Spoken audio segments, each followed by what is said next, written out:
Hey car family, and welcome back to AXM Garage. Today we're doing a long-awaited for video showcasing all of my cars in my collection.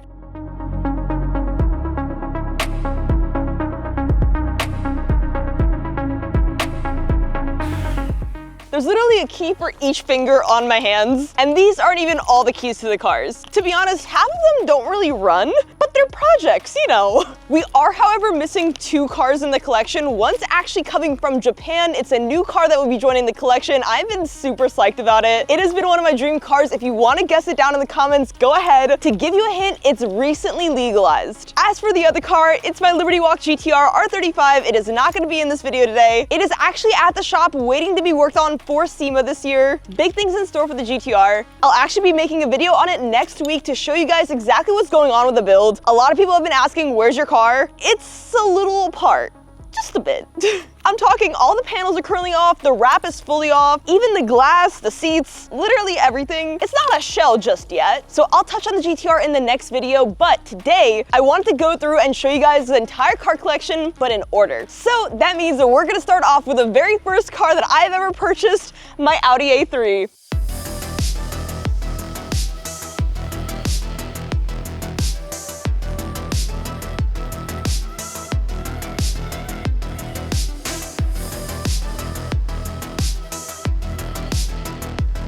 Isn't she cute? So my Audi is a 2016 Audi A3 2.0 turbo, and it's not what you think it is. If you've been following my channel for a while, this baby's a little quick, just a bit, for a 4-cylinder. The whole point of this video is to show you guys in depth each car, all the modifications that I've done to them, and all the future projects I plan for each one of them. So starting off with my Audi, first things first, she's wrapped. This is the Avery Satin Red Chrome and the Avery Satin Black. Also, my headlights are tinted. I believe that's a 10% tint on them. Over to the wheels. I've got a 19-inch satin black hybrid forged Vossen wheels. As for my brake system, it's a little bit of a Frankenstein project. We're running RS3 calipers, which are Brembos, TTRS rotors. We've got drilled rotors, and the coilovers that I'm running on this bad boy are BC Racing. I've had a few different suspensions on this car, KW coilovers. I've also had airlift, even though it really only lasted like 30, 50 miles because I got really sick of it leaking, and then switched over back to BC Racing. Everyone always asks me where this slash came from on my hood, and that's because I was actually driving behind a work truck. It was a one lane, so I couldn't move out of the way, and all of his painting supplies and plastic pieces came out of his bed and literally slashed up my entire car and had paint all over my grill, and I got all of it out for the most part, except for this slash and this one. My roof and my mirrors are also blacked out, 10% tint all around the car. Next, we're gonna take a look at the interior, and then I'll show you guys the engine bay. All right, this is where it gets janky. As I had mentioned, this is my first car. Everyone has to go through a little bit of a ricer stage, and this bad boy got all of it. Carbon fiber steering wheel, it's actually custom made, so I got red stitching, Alcantara on the sides, so it actually has LED RPM bar up here as well. I've also got a bunch of carbon fiber interior bits all over the car. I'm talking carbon fiber. Got these expired racing harnesses. Definitely gotta get new ones for those. Brom racing seats, which I'm not the biggest fan of because they're a bit uncomfortable, especially if you're going on a long road trip. But the whole point of this car is that it is a track car, so comfort probably isn't the #1 priority here. Don't have a headliner because I decided to do a Starliner and then decided halfway through that I don't feel like doing it anymore. And then I decided that I did want to do it, but then it didn't go over my roll cage. So that's a work in progress. If you look at the sides over here, I actually originally dyed my doors a black leather paint color. I did it on every single door except for this one. Don't know why. So we're gonna ignore that. I did put this Audi specific phone holder here, which I'll be getting rid of because it absolutely does not work. Also, I should have cleaned my cars before doing this video, but out of pure laziness, I totally did not. So this car is how it looks after doing a 7-day road trip. So give me a little bit of a break. My digital display comes out from this slot over here, and I actually installed Apple CarPlay in here. So I got all the latest technology. Like I said, I was supposed to clean the car, but I didn't. So this mess, all me. I've got my Hans device in the back seat, and quite literally more Hot Wheels than you can count. Every single plastic bag that you see in this car is Hot Wheels. This is actually where I put my secret stash, so people won't judge me. I have my RSR roll cage, which I got powder coated red. I've got this custom rear seat delete that was made in Germany, so I picked red stitching and a carbon fiber bar. Back here, I also had a custom rear seat delete. It's actually supposed to sit flush with this entire section. I don't have it installed right now because I kind of broke it. We're not gonna talk about that though. And if you open up the car, there's one thing I failed to mention. Little old Annie, 19-year-old Annie, who thought this was a great decision, was not. So do not make the same mistakes that I did. I went to Mako for a paint job. You can see on this side of the car it's red, but it wasn't always like that. take a look over at my trunk, and you will see that the car was actually white. Now, I didn't have a lot of money at the time, and I couldn't afford a whole paint job, so I got my entire outside of the car painted red, and I never painted the inside of the car red. So this actually used to be white, and then I got rear-ended, so I ended up getting it painted red after the fact, but some parts of the car are still white with a ton of red overspray. My bumper right now currently is also broken. I got rear-ended again. It was actually in traffic and I didn't think that it was gonna be that big of a ding. I told the person that they could go, and then I saw when I came home that it was a little bit more than a little ding. It's okay, I'll deal with that later. I've got my carbon fiber duckbill spoiler styled after the BMW M4, and over here you can actually see that my wrap is starting to fade. This car was garage kept for I think half of its life. Ironically enough, the part that it was garage kept for was the part where I lived in my apartment and not the house where I have a whole garage where I can keep it in. So it's starting to fade, which means that it's time to change the wrap on the Audi. I know I want to keep it red though, so comment down below what do you think I should do. I originally was going to go with a German police car wrap, but it was going to be satin black and satin red. Let me know what y'all think about that. Comment down below your thoughts on what I should do next for the Audi. There's one last thing that I forgot to show you guys, and that over here is I actually took out one of the AC vents to have this gauge over here. It's a digital gauge that shows me literally everything I need to know. It tells me my boost, my oil pressure, oil temps, all of the above. So when I start it, both my steering wheel and the gauge turn on. I'm not the biggest fan of this gauge on the steering wheel. It just doesn't really work the best. And for my gauge, you just kind of press the buttons and it shifts you through everything that you need to know. Even has 0 to 60. And now to show y'all under the hood. Doesn't it look stock? I'm not even joking. It pretty much looks stock. So before I get into the engine, I also forgot to tell you guys some things about the suspension. I have a white line rear sway bar. The front white line sway bar I haven't installed yet, but I have that upstairs in the shop. Also have adjustable control arms. I also did a dog bone insert, some bushings, and a few other things in the suspension. Essentially, there's not much left to change out on this car. As for the engine, pretty much everything on this engine is gone. And I'm talking everything is fresh. Most of it is OEM, but from an RS3 engine. The only things that's left on this engine that is actually from the A3 is the condenser and the alternator. Both the top block and the bottom block are new. Actually, most of the internal parts are from Integrated Engineering. I actually had this car tuned on Integrated Engineering Stage 3 tune, the transmission and the DSG tune. Both the head and the block have been changed, and most of the internals are actually from Integrated Engineering, which is what I had this car tuned on before. The Stage 3 was a burble and pop, and it was for the ECU and the transmission. Now this car is actually on an APR safety tune. For some reason, after the engine build, it just wasn't running well with Integrated Engineering, so I had to switch over to APR for the time being, but this car is actually gonna get custom tuned over in Dallas shortly, aka whenever I choose to schedule it, because they're quite literally just waiting on me. I've been waiting for the truck to finally come out of the shop so I can get this car tuned, but now that my truck is back, I'm gonna miss having this car around. And I know after getting it custom tuned, it's just not gonna be the same, and I'm probably not gonna be driving it on the road, so I'm trying to enjoy it while I can. And if you're wondering what I modified this car for, the answer is unknown. I actually started with this car being a circuit racing track car, then I realized that I just wasn't that fast, so I switched over to become a show car, and that's why I put the airlift on the car shortly. And then I decided, why am I cutting off my dreams? And that's where the engine build came along. And that's when I decided I want to do the drag strip as well, because I am very competitive and I want to get that number that I want to get at. I want to have this car at 9 seconds. That's what I would be happy with. But honestly, I could call it quits at 10. I've had an Integrated Engineering downpipe, which is catless, but it's not an aftermarket exhaust. It actually just has a resonator delete and a muffler delete on it, as well as catless. So when I did the muffler and resonator delete, whoever I took it to, whatever exhaust shop I took it to, it was butchered. So that is something that I'm gonna have to fix in the future. I'll even turn on the car for you so y'all can hear just how raspy it is. Granted, it is a 4-cylinder. I've got an APR coil pack, Integrated Engineering carbon fiber intake, carbon fiber battery box. I wanna get a carbon fiber spark box as well. As for the turbo, I do have an upgraded turbo on this car. It's the Garrett 2973, but I actually want to go with the EQT Vortex XL turbo on this car. But let me just tune this car, get it running, and then I'll decide about upgrading the turbo even more. Other than that, I think that's everything for this car. This car is actually supposed to be on flex fuel. I was running E30 for a while. I didn't get to E85, but right now, since I'm on the safety tune, I'm running 93. I know there's a bunch of stuff that I could say about this car because I've been working on this car for literally years, but every single time that I start talking about it, I just go blank. Oh, Integrated Engineering intercooler, RS3 grille. Oh, how did I forget? This entire bumper is actually aftermarket. This is the BK Motorsports bumper. It's actually styled after the RS3, but it's not quite like it. It used to actually have a splitter, but I decided to go to my friend's house and they have a slight incline, and that's where my splitter said bye-bye. And it actually pulled out a part of my bumper with it, so you see this like weird gap, and it's just something that I have not fixed yet. I actually do want to go upgrade my headlights to the RS3 headlights, not the facelift ones, because I actually don't like the look of 2017 and up cars. Personally, I like the old style front fascias better for the Audis, but That's just me. Other than that, if y'all have any specific questions, please comment down below and I'll definitely answer all of it about this car. I know everything about this. Like, this is my baby. This has been around since I was 19 years old and I'm currently just turned 24 today. So that's why I made this video about me being 23, since these are all the cars I've had at 23 years old. I also have APR charge pipes, which I powder coated cherry red. Anyways, that's about everything for the Audi. If you have any questions about the Audi or the engine build, I will happily answer them. Comment it down below and let's move on to the Silvia. Now over to my 1994 Nissan Silvia S14 Zenki.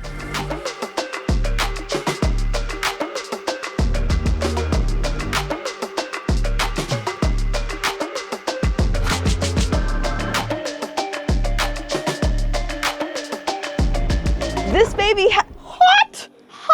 This baby has gone through it. Yeah, you could kind of tell. Now, no, everything on this car that you see is a work in progress. I'm gonna be doing a whole lot to this car. I mean, like, bringing it down to bare bones. But until then, and I plan to do that over in July, but until then, it's just kind of sitting like this because I'm gonna be doing some projects on the Miata and the 350Z in the meantime. So let's go ahead and take a deeper dive on the Silvia. Like I said, this car is a Zenki. I imported her from Japan 4 years ago. It's been a minute. Time flies when you're having fun. Actually, the previous owner of this car in Japan, who I actually ended up finding online, was a girl drifter. So I think that's really spot on because this car is going to be my drift car. After I get better at drifting on the 350, because I'm gonna be doing a lot to this car and I just don't want to slam it into the wall immediately. Maybe like I'll wait a little bit and then we can slam it into, or how about we just don't slam it into the wall. This car will not be a Zenki for long. I've been planning on Koki swapping it for a while. Like, I'm talking since I bought the car. I was originally supposed to get a Koki and then I ended up finding this girl and she was a Zenki and we just had to deal. Like I said, this car is going to be a drift car and I plan on having drift livery. I'm actually gonna be doing a Powerpuff Girl drift livery on this car. It's gonna be emulating Bubbles because, you know. So that's why I have the Heritage Kokoro Heart wheels, white face, polished barrel and lip, and this is a 3-piece wheel. The tires here are pretty stretched, actually more stretched in the back. I haven't done much to this car yet. I've just been really enjoying it. I love S chassis. I especially love the S14. The SR20 DETT in this car is just, mwah, chef's kiss. I was planning on swapping the engine, but I got talked out of it recently, so we're keeping the SR20 in there, taking it out, bringing it bare, refurbishing the engine, doing a custom wiring harness, and all that jazz. I also have a huge body kit for this car. I'm talking everything for the Koki swap, down to the fenders, everything. I was waiting a decent amount of time for all the kit to come from Japan, but when it got delivered, it's been sitting in my house ever since. Well, we're waiting. The kit that I have for this car is the Urus Type S kit. I believe that was the right kit for the Koki. So I already have all the things that I need for the Koki swap. I have the headlights, the headlight bracket, the rotator, and the million other things that you need for a Koki swap. It's actually crazy just how many things that you need to change out just for the front end. I think I got all the parts, but we really won't find out until I actually start doing the install. So the fenders are gonna be changed out both in the front and have over fenders in the rear. And that's because the hood is actually different style than the Zenki does. Aside from the body, a couple more things to note on the suspension. I'm running teen coilovers on this car, as well as a 300ZX brakes. Small upgrade, but it's kind of cool. Let's take a look inside, and this side is the passenger side since it is from Japan. I actually have door cards on this. These are from Street Faction, and then I went ahead and got this top part painted black and a custom wrap printed over here. And if you can't tell what it is, this is actually the wallpaper that they have in the Powerpuff Girl TV show. This is a transition heart livery that they have, so I decided to embody that into the car. I actually love it. Like, it's the cutest thing when you open up the doors. I installed the passenger door card, but I never installed the driver door card, so this is how it looks like for right now. The other one is just sitting inside the shop, but laziness. just tidy that up. And now for the trunk. It's held on by zip ties, like the rest of the car. So I opened up the trunk not to show you my big gigantic mess that's inside of it, but to show you the inside of the trunk. So the previous owner had a wing on the car, but I don't think they ever really like fully covered it. I think they just, like this hole right here, the inside of it, rather than like bondoing it, they kind of just stuck some tape on there, which has caused out my trunk to rust out quite a bit. Time for the engine. This hood is actually hot. This hood is hot. Hot. This hood is very heavy. Surprisingly. As for this engine bay, it's mostly stock. Like I'm talking like 90% stock. It's basically just full bolt-ons. Of course, this is the SR20 DET, so it has that turbo, came with an aftermarket intercooler, aftermarket cold air intake, and other than that, there's not much else that has been done to this car, other than me putting in a new battery. Don't look at it because it's really janky. This car needs a lot of work done to it. I'm talking this entire engine bay is gonna be cleaned up. There's one thing I just do not like, and that's working off of someone else's work. I like starting fresh. Maybe it's like an OCD thing, rather than me having to deal with random wires like this, which just look like a death trap. That doesn't look right. So in July, I plan on cleaning this entire car up, redoing the wiring harness, refurbishing the engine, and making this car actually clean and put some TLC into it because this is my favorite car to drive. Like, I know I have a lot of cars, but this is my favorite car to drive. It's just, and it's stock. That's the crazy part. It's just a different experience. I don't know what to say. I love driving manual in it. Like, the transmission's perfect. So I really want to give the love to this car that it deserves because it's put a smile on my face so many times. So it's time to give the love back. Aside from that, my headlights don't really work. Oh, I also recently put an LS1 alternator upgrade in there as well. I have a video on that on YouTube Short if you want to check it out. Oh, my exhaust. Look at that big boy. Aftermarket exhaust. Simba. That was so dumb. That's it for the Silvia. I actually have a few of my brother's cars here, so let's take a quick break on my cars and show y'all a couple of my brother's cars. This is my brother's 2016 Audi R8 V10 Plus.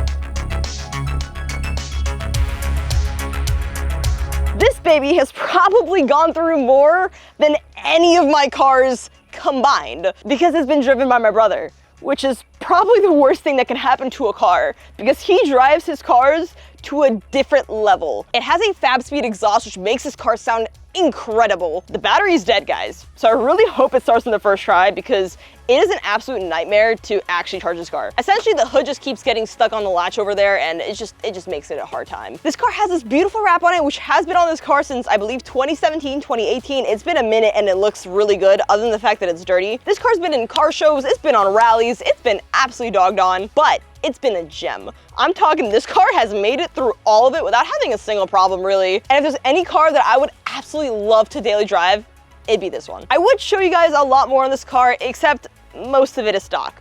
And by most of it, I mean all of it is stock. It's more stock than the Silvia is, actually. What I love about this car is that it's a V10. I just can't really do V8 Audi R8s. I don't know what it is. V10s just sound so much better. And if you're already gonna get an R8, you might as well get the V10. Now let's start the car. Great success! Doesn't this car sound so good? It actually normally starts way deeper, but I just started this car because I was really afraid that it wasn't gonna start on video. So I kind of jump started it. Take it in, guys, take it in, that V10.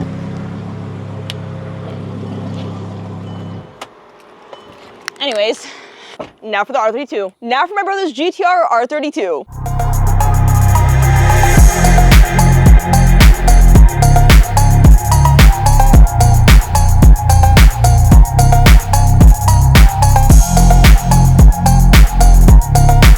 If you've already been following me, you probably already recognize this car. I did months upon months of work on this car. My brother left in Canada and I thought that I'd do a little Christmas present for him, and I decided to fix up the car to get it running for him. He loves this car. This is his favorite car to drive, even with the Audi R8. It's just that raw manual transmission. You can't get over it. And the fact that it's an R32. It had a massive electrical problem on this car, which I traced down for so long. Let's get into it.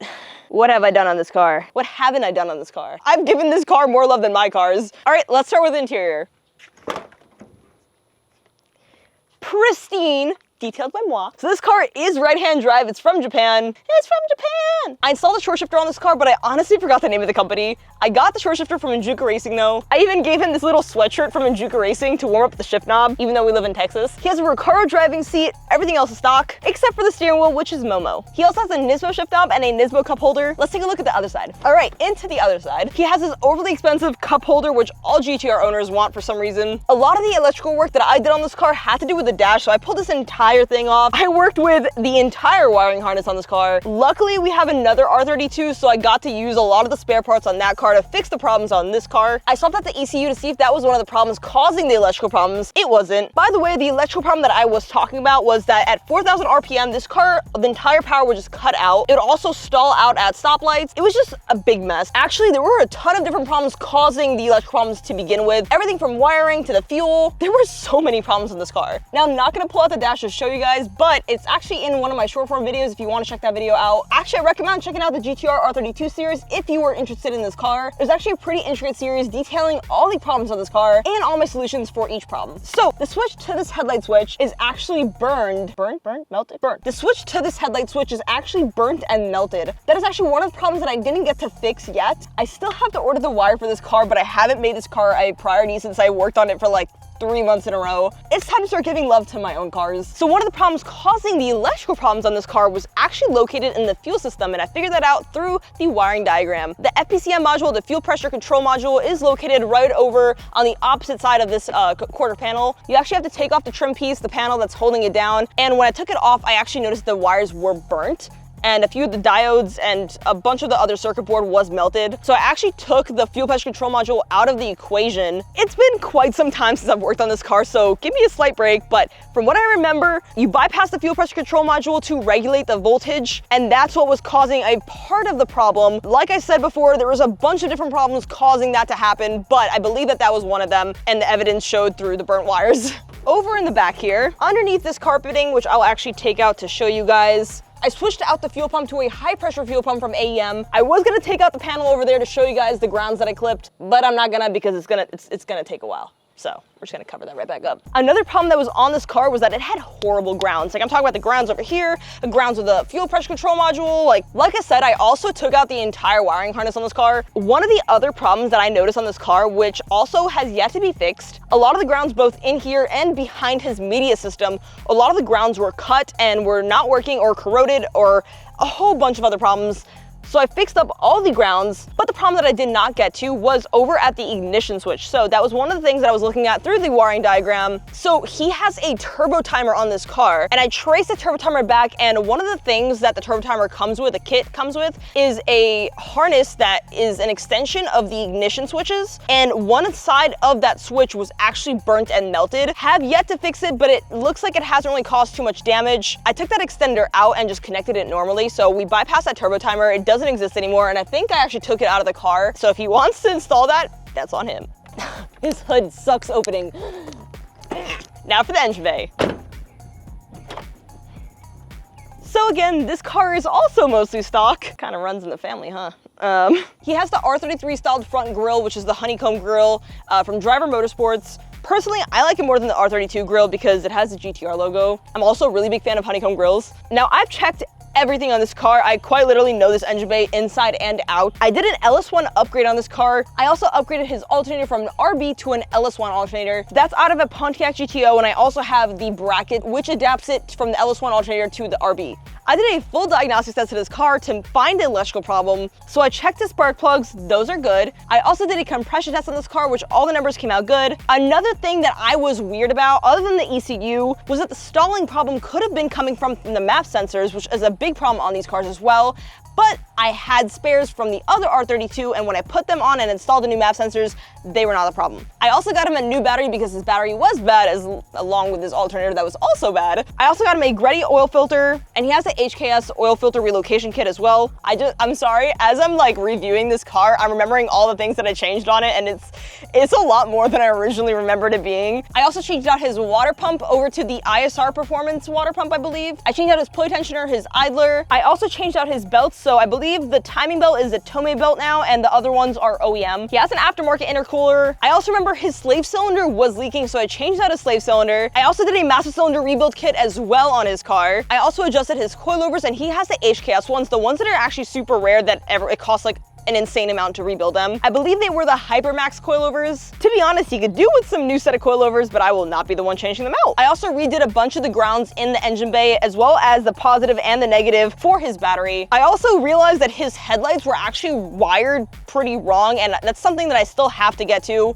I just kind of shoved the wiring back where it was, but it's low-key a fire hazard. Like, you can kind of see some of the wiring over here. It's literally just shoved into place. Like, I don't know whoever did these headlights, but they weren't really good at their job. Another thing that I thought might have been the problem was this voltage regulator right over here. It actually connects from the fuel system back over to the wiring over into like the spark box. A lot of the problems also had to do with his sensor wire that was routed through his wiring harness that led to his alternator. So that was a big thing that I traced back all the way over to the dash, and I literally traced that entire wire throughout the car to make sure that the wire wasn't clipped somewhere or had any corrosion or melted or whatever the case. I had to trace that wire all throughout the car to make sure it was good, because that could have caused literally all the problems in the car. I also took his strut bar and I decided that I wanted to learn to Cerakote, and I decided that I'm gonna learn to Cerakote on his car parts. I got a Cerakote color that actually matches his wheels. It's a brushed gold color, so I will get to start Cerakoting that, and I'll make a full video on it showcasing Cerakoting for the very first time. So that is all the things that I remember that I did in the engine bay.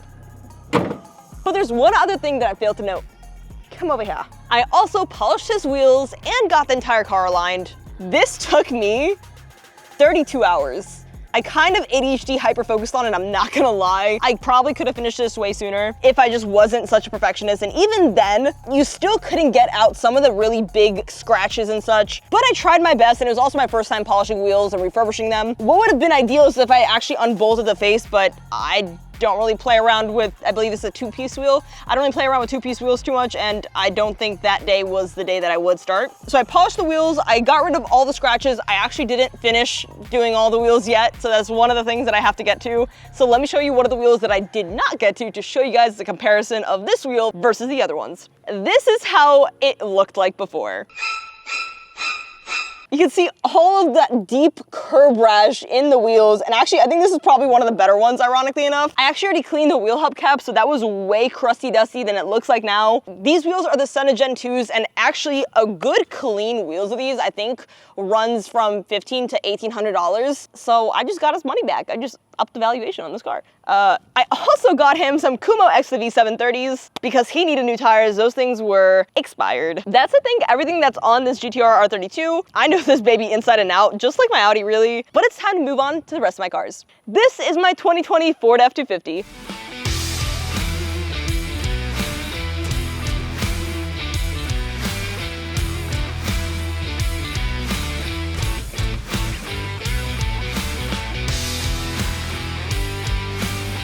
I was at a moment of crisis where I couldn't bring any of the parts over to the shop, so I believe it was my Audi that was getting the engine build done. And needless to say, I was just panicking. I don't know why I was panicking, but I was. And I ran straight to the dealership. Now that I'm recapping on this, it sounds really crazy, but I swear, it came out great. Like I love this. I love her. But you probably shouldn't be buying vehicles in the middle of a panic attack. Anyways, this is my 2020 Ford F250. XLT off-road. It is a 6.7 liter V8 and it is diesel, so it actually came with off-road wheels. However, when I actually decided to off-road with them, it bent. So, which caused me to buy another set of off-road wheels, and it was actually my only vehicle that was working at the time, and I wanted to drive her, so I decided to order a pair of wheels that would come in 24 hours or less, which were these bad boys. These are the AXM off-road wheels. These are the Nitto mud slash off-road slash street tires. They're meant to do all of the above. I specifically wanted mud tires because I love going mudding. In the future, I really want to powder coat the brushed silver part of these wheels to actually match the rest of the suspension. Let me know if you think that's a good idea. I've been kind of hesitant because I kind of like the silver, but I kind of think it'll look good if it matched the blue as well. Decisions. I'm running 37-inch tires right now. I know they're skinny. I know they're skinny. Like, everyone and their mom tells me that these tires are just way too skinny for this car. I think I got this truck at 36,000 and now it has 42,000. So it's been a solid amount of years and not too many miles on it. So onto the suspension. I have a 10-inch lift Poppy's Garage lift kit on this. It is the entire suspension. I got it powder coated Illusion light blue from Prismatic Colors. I also got carbon coilovers. I also have carbon stabilizers. They might be leaking. I'm almost positive that they're leaking. So that is another thing that I probably gotta get fixed in this car. This truck has literally been at the shop for, I want to say 75% of my ownership of it. I really haven't driven it much because it's been mostly broken. Lifted truck things. So over at the front of the truck, so everything that I've gotten done in the front, I have some Morimoto headlights. I got my front grille painted black. I had the Stealth Fighter off-road front bumper, but it has a light bar on the front and it has light bar on the sides here. I actually want to get rid of this frame plate. It will then reveal the fog lights or the side lights, whatever you want to call it. I actually want to get a custom made one that says AXM Garage because that would be really cool. I also opted for the winch right here, which is from Smittybuilt. And that's essentially everything for the front. So I am 5'3" and the clearance on this truck is almost 9 feet tall. Short queen. And everyone always asks me, how does a short queen like you get into this big truck? And that's because when I open the door, my power steps come out. These, I believe, are the amp power steps. And that's how I get into the truck.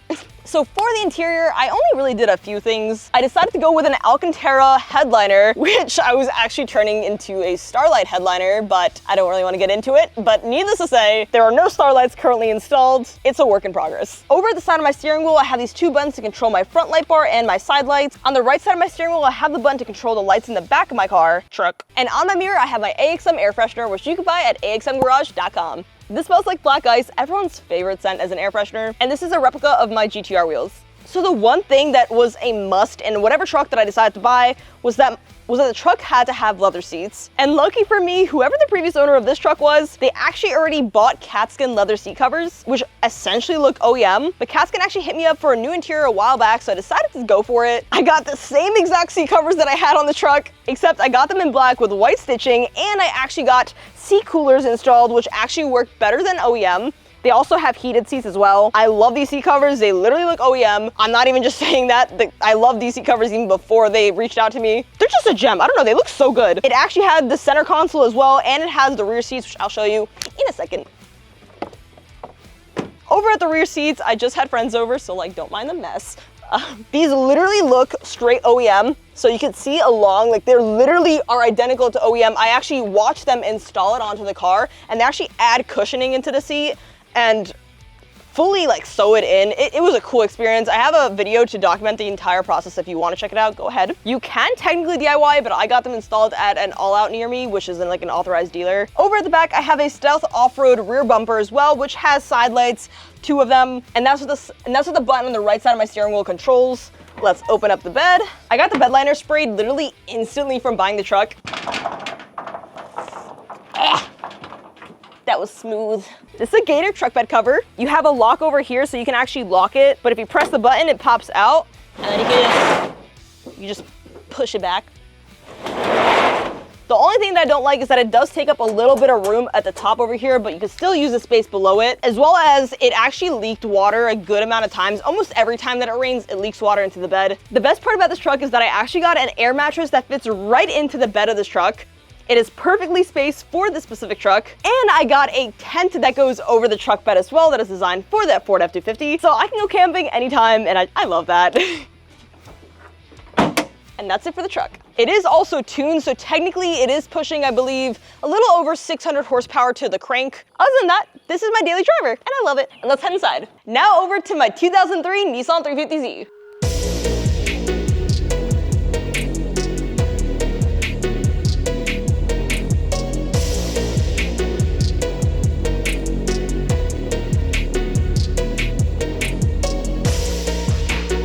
You can't tell, I really like Nissans. How many Nissans are we at? So we have the S14, the 350Z, the R35, the R32, the other R32, the Datsun. We're at 6 Nissans.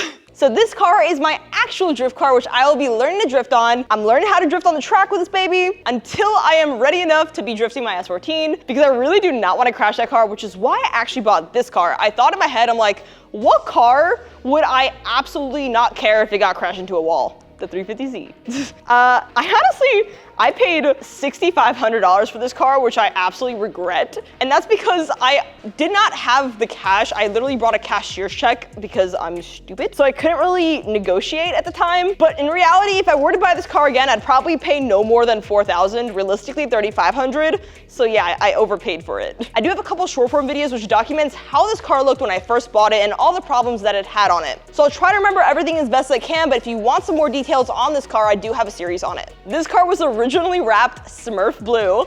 It looked really bad. They actually were learning how to wrap on this. I'm assuming there were two 16-year-olds that wanted to like flip the car, and there were just, everything on this car was cut up. I got a new front bumper, which is from KBD Motorsports. It is a polyurethane bumper. It was an absolute nightmare to wrap. Like, I'm talking nightmare. This wrap is from TinyBot. This is, by the way, all the cars are extremely dirty, but nonetheless, this wrap is from TinyBot. This is Space Candy Lavender Dreams wrap. It is absolutely stunning. It shifts from purple to light green to blue. Absolutely gorgeous. I also have a series on learning how to wrap where I learned how to wrap on this car, and I think it came out pretty good. You will definitely notice some imperfections in the car as we look through it, but I also got some aftermarket headlights, and these I actually converted from halogen to LEDs, and I love how it is a chrome housing. It just looks aesthetically way better with the car. I do have quick releases on the front bumper and the rear bumper of this car, so I could take it on and off the car easier at drift events. I have a front bash bar from Injuku Racing, and it actually has a jack point at the bottom of it as well. I believe the rear bumper has a jacking point as well, and both the front and the rear bash bar were powder coated white. I got Kumo Exta PS31s on this car, which is perfect for drifting. If you haven't noticed, all my cars have Kumo except for the truck, and that's only because Kumo doesn't have 40s yet. The wheels are the Kansai Astros in pure white.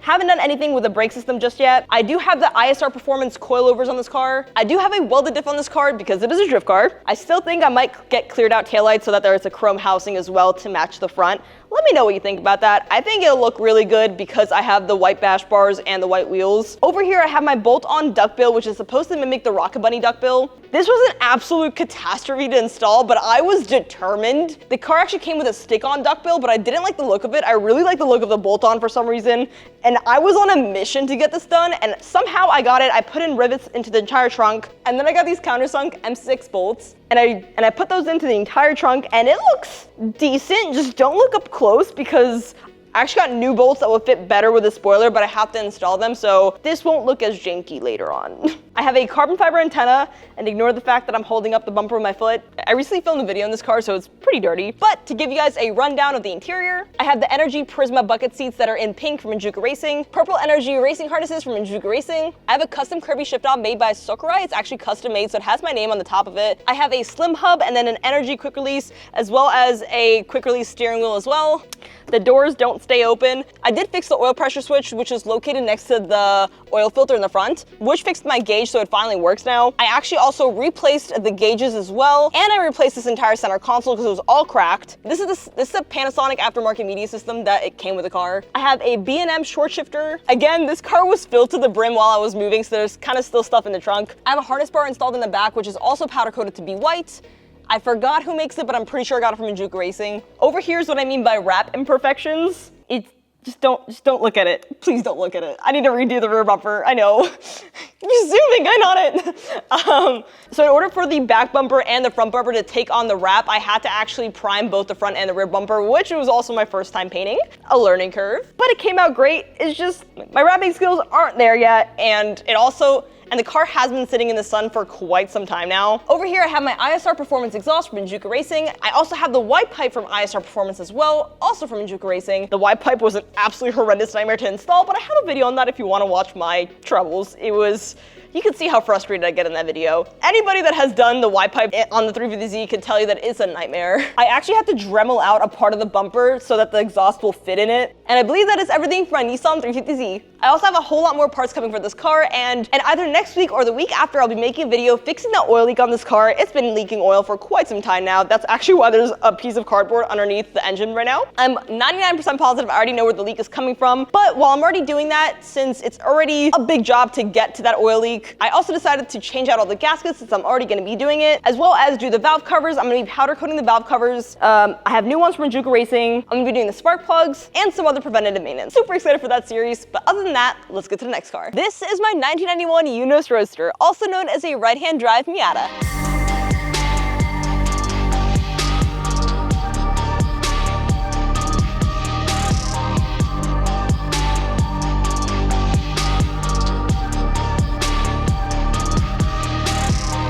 This car actually has a funny story to it. The day that I bought my 350Z, I actually got a call from my good friends over at Oishi Imports, and they brought this Miata up to me, and they texted me a picture of this Miata. Now, this car, when I bought it, had 19,000 original miles, and it was garage kept its entire life. I'm talking, I've never seen such a cleaner Miata in my entire existence. The interior was spotless. Everything about this car was spotless. It even has undercarriage paint to protect it from rusting. And then I happened. So let's get into everything I've done on this car. One thing I did in this car is keep it outside in the sun for too long, and now my clear coat is chipping. So I have to fix that. Don't zoom in on it.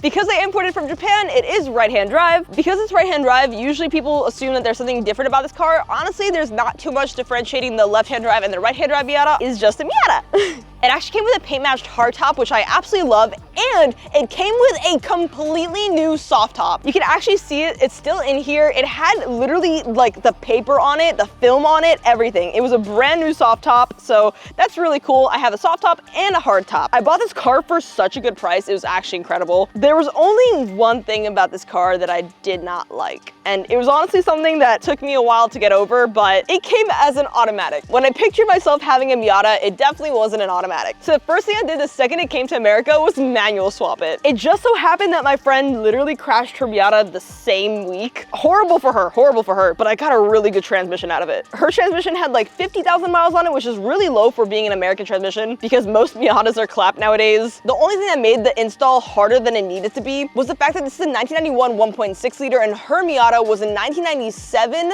1.8 liter. So I did have to play around with the PPF bar, the drive shaft, and a couple other things to make sure that it would fit properly. I actually bought like an excess amount of stuff. So now I have like an extra drive shaft and an extra PPF because I didn't know what would fit on the car and what wouldn't. I also got lucky that all the American parts fit on the right-hand drive Miata. So it was a pretty easy install. Now the car's manual. This Miata is mostly stock. I did keep some original things that came with the car when it came in from Japan, like the sticker over there. It says Max World 666. Don't know what that could stand for. And it has a sticker over here. I did put an ISR Performance exhaust from Juka Racing. Some other parts that I got from Juka Racing was the front sway bar, the rear sway bar. Over here are my prized possessions, my TE37s. These are the 10-year anniversary edition, so they're special editions. It was already difficult finding TE37s in this size, but I actually found the 10th anniversary ones, which are even cooler because it came in that special edition white color that I could not find anywhere. I believe this is the racing white, I believe it's called. I also got some extra V730 Kumo tires on it and ISR Performance coilovers.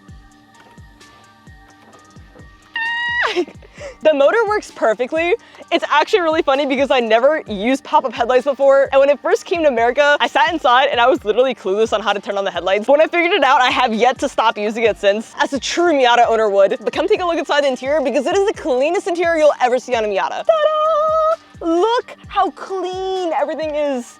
Granted, I also detailed it. I have aftermarket sound system on the doors as well as on the headrest. It didn't really do much, but it improved the sound quality just a bit. It didn't make it really louder. The sound system on Miatas are super quiet. As for the interior, nothing is really new, aside from the fact that it now has a shifter. This is the IRP Performance short shifter from Juka Racing. I love how tall it is because I love when a shift knob is close to the steering wheel because for me it's easier. Interior is all essentially stock. It has this Broadway rear view mirror that makes it easier to see. But other than that, everything is super clean, and I love the fact that all the writing on here is literally in Japanese. Now my favorite part about this car, come over here. And this is common with all Yunos Roadsters. The steering wheel is actually made from Momo. So when you open this, Momo steering wheel, how cool is that? Pristine. And from this view, you can actually take a look at the soft top back here and see just how new the soft top really is. Actually, really, the whole interior is truly perfect. I also forgot to mention that I did upgrade the headlights to the halos. I actually used the quick splicers to wire in the headlights, but as of now, my wiring capabilities have gotten a whole lot better because of the R32. So I think I want to fully redo that. And I really want to get new fog lights. I'm not sure if I want to go with like the same kind of OEM Plus style look where it's like the LEDs, similar to the one that Alex Choi has on his Miata. Don't know. Let me know what y'all think. Maybe it looks better stock. Let's take a look at the engine bay. Y'all can now properly see just how stock it is. She's so clean and so stock. And you can see the little master cylinder that I installed. But yeah, other than that, I haven't done literally anything to the engine bay because it actually sat inside the shop for the manual transmission swap for the longest time because I was like 90% done with the manual swap and then I gave up on it because I couldn't figure out the wiring, and it was the simplest fix, I swear. And as soon as I did that, the car ran perfectly. I honestly don't know why I put it off for so long, but the best part about all this is that I actually have a turbo kit coming. It literally got shipped out this week. It is ISR Performance's new 1.6 liter liter turbo kit, so the Miata is finally gonna be boosted, and I'm so excited. She'll finally be fast for the Houston roads because it is so impossible to have a Miata in Houston because everyone just drives so much faster. Like, you can't even merge lanes because she's just too slow. So the Miata will be getting turboed very, very soon. I'm so excited. One last thing I forgot to note, since I did manual swap it, that means that I needed a clutch pedal, which I put in new ones. These are actually billet, and I absolutely do not like how they look. I just don't like that swirly look to it. I like the fact that they're billet, but I didn't think they were gonna look like that when I first bought them. I liked how it says Roadster on it, very authentic. When I bought the car, it had a massive brake pedal on it. Like, I'm talking like this big, to the point where the accelerator and the brake pedal were less than like an inch apart, and it could have easily like fat-footed it and like, you know, pressed the wrong thing. So I fixed the pedals, I actually cut the pedal in half, and then now I have a clutch pedal as well. Now over to the GT6.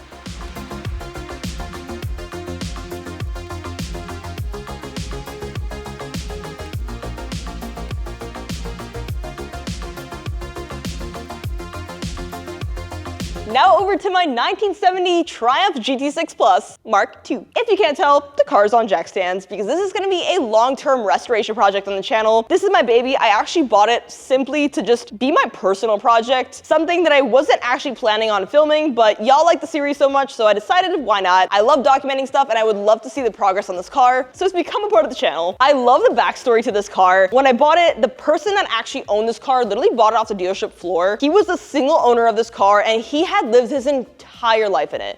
Like, it honestly like brought me to tears because it was such an emotional story. He literally like grew up his entire relationship. He met his wife in this car. He married his wife in this car. He went on his honeymoon in this car. He watched his kids grow old in this car. And unfortunately, the only reason he gave it away was simply because of medical purposes. And he wanted the next owner to be someone that would take care of it and refurbish it. He tried to refurbish it over in like 2017, but he just couldn't finish it. So I decided to take over and give it the love the car was meant to have, the way that he would have wanted it to be treated. And trust me, I love this car. And I don't want to make it something extremely out of the ordinary. I really want to go for like an OEM Plus look, possibly similar to how Porsche Singers are. I'm gonna be painting it this gorgeous light blue color. I'll actually be ordering the wheels this week. It is like a spokey wheel. I actually found it from Moss Motors. It's very hard to find wheels for this car because of the stud pattern. I believe it's like 114.5. I honestly don't remember. The other thing on this car is that literally everything is SAE and all the other cars use metric. So something out of the ordinary for me, and I actually had to buy tools for this car because I don't work on SAE cars. So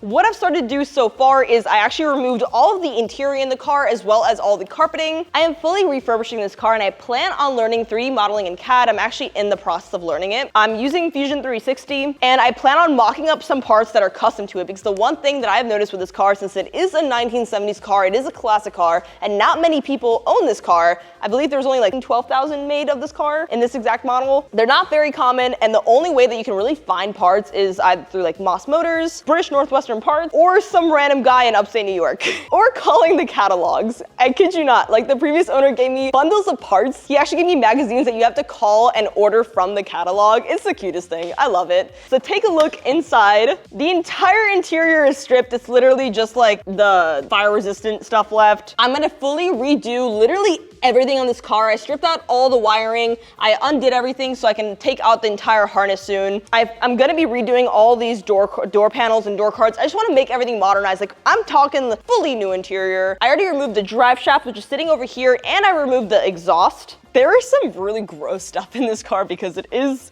pretty outdated, and it did sit for a while. If you look at these sun visors, they literally have mold growing in them. It is gross, to say the least. But it is just the cutest thing. Like, it is 1,900 pounds. Wild. So it's lighter than the Miata, which is wild to think about. And this car needs a lot of work. Like, I'm talking everything's gonna be new on this car. I actually already removed the transmission. I only put it back because I was planning on transporting the car to the new house, and I didn't have enough time to pull the engine before the transport guy. Plus, transporting an engine's a lot harder than you think it is. So I already had to remove the gearbox, and I actually took out all of the internals. It is fully stripped. It's literally just a bare gearbox right now. I have the gears engineers in a separate container right now. I have to order all the parts for it. Probably should order that sooner than later because it's gonna take a while for all those parts to ship. But because of all the other projects, the GT6 is kind of going back in the back burner just for a little bit. I swear, I love working on this car. But I'm kind of getting spoiled because literally everything on this car is held on by 3 bolts. It makes it too easy, really. What I love about these old cars is the fact that the windows, they roll up. So I already took off this one bash bar. The one thing I don't like about the 70s is all those like emissions and like safety requirements. They had like this big metal bars on mostly all the cars. That's why it has these side ones and the front bar as well. The 280Z had a similar problem since it's kind of from the same era. One thing that was a big problem on the car was that the trunk would not open, so I had to punch out the lock. That's why there's duct tape holding the entire thing closed. Yep.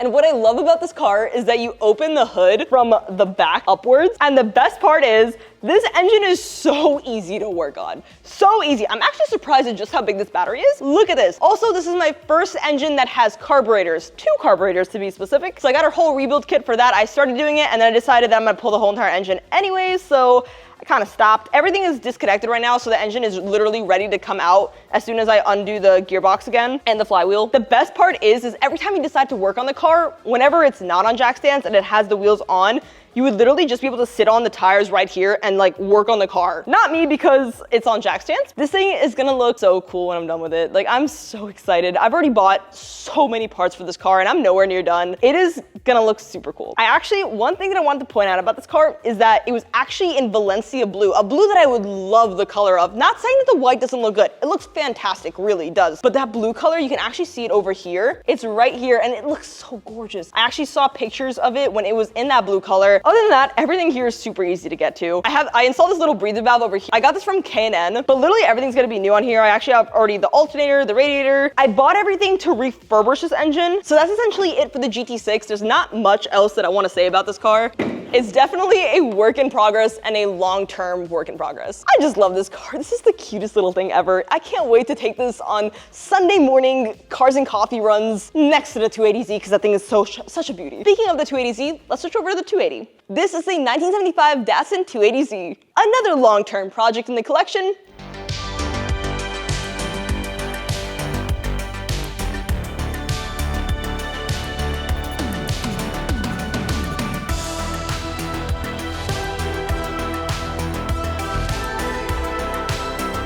I do plan on possibly painting this car myself. This will technically be the first car that I have painted, but I do plan on doing the same thing with the GT6. This one will be green with bronze wheels. These are rotor wheels with R888s. I actually just installed the full front suspension on this car because I was transporting it to the new house. And yes, it's dirty, I know. Literally everything is new. Like, everything was installed like 2 months ago. Tires, wheels. It's rained a lot, and I think I only put on the hood like a month ago, so it kind of rusted out the engine bay a bit, but it's all gonna have to get brushed up anyways and get all that rust off. I do plan on welding in a new battery slot holder. So the calipers are Willwood, but the actual big brake kit is from Techno Toy Tuning. A lot of the parts on this car are actually from Techno Toy Tuning. The sway bar is T3 as well. The adjustable lower control arm is also T3, but I had to take it off the car because the big brake kit actually stated that 15-inch wheels will not fit on this car, and for some weird reason, I decided no, they will fit, and they didn't.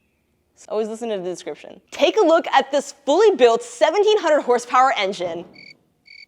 We got no windows, do we? The engine is fully getting refurbished right now. I actually have it on an engine stand that I will show you in a second. The interior on this car is basically all in. It will be getting a resto mod look to it, so it does have, I love the seats in here so much, and I honestly wanted to put them in the GT6, but when I measured them out, they do not fit. Other than that, the interior is pretty well done. Nothing looks really cracked, and everything looks really good condition. Like I said, this car is pretty much a work in progress, so not too many details on it. Long-term project. This is the 280Z engine on the engine stand, and it's currently getting refurbished. I honestly don't only have time to work on it, so it's kind of on the back burner. Over here is the transmission for it, as well as the differential. I do plan on putting all the parts on both the GT6 and the 280Z in Evaporust and just trying to get rid of as much rust as possible. Oh, there's actually one thing that I forgot to note about the GT6. I know, that is like my favorite project, so I can literally rant about it all day. I just need to show you because it is something that you can only see with your own true eyes. Take a look at my floorboards. I wish it was on a lift right now so I could show you just how bad it is because it looks truly way worse underneath than it is on top. You can literally literally see. So these cars have a tendency of getting these floorboards rusted out, and since he probably did have rust, he did cut out a little section to put in the new floorboards, except he didn't like do it properly and he didn't weld them in. So let me just show you underneath. Take a look at these lovely floorboards, guys. They literally look like they will fall in if I take any step on them. That's a death trap. So I gotta fix those. Those are a really common problem. That's literally why they have floorboards to purchase online and then just weld them in. I swear I am almost done talking. All right, this is the car that y'all been waiting for, not the R35. The R35, y'all will see soon. This is the GT-R R32.